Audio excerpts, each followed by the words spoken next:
Раушангүл Илахунова. Қазақстанның халық артисі. Кәне ортаға шақырайық бұл кісіні. Кезінде талай апамызбен бірге сапарлас болған. Енді бұл кісілеріміз мәселені айтатыны көп болуы мүмкін, бірақ дегенмен де бұл кісі қазір оны сол сөзбен емес әнмен айтқысы келеді.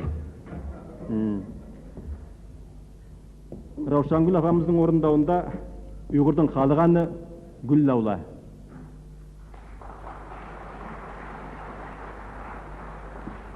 Assalamu alaikum, hürmetli mihmanlar.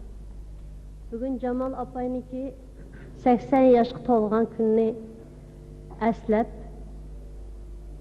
Uyghur teatr namıdın sizlerin aldığınlar gelip, iki kız gepirişke ruhsat kılınlar.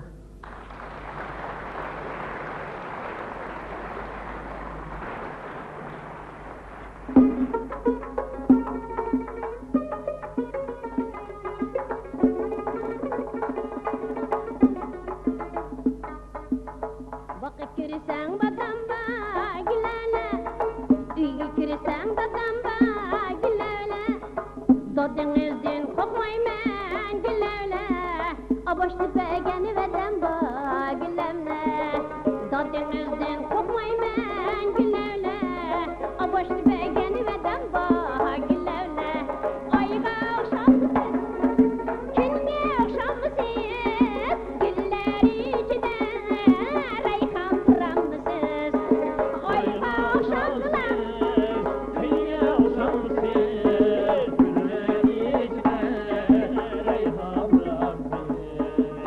Senin men gilele, senin bu may kimnin men gilele, atışının bağzar edin gilele, atallavağın gilin men gilele, atışının bağzar edin gilele, atallavağın gilin men gilele, ayga akşamısın, günge akşamısın, gilleri içinde reyhan pıramısın. Ayva uşamsın, günge uşamsın, gülleri içine reyha bıraksın.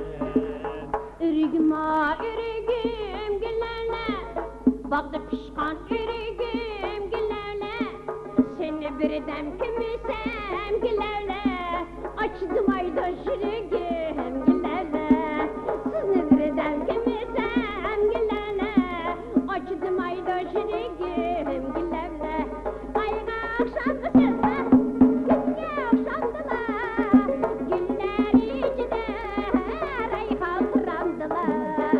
Ayva uşamsın, günge uşamsın, gülleri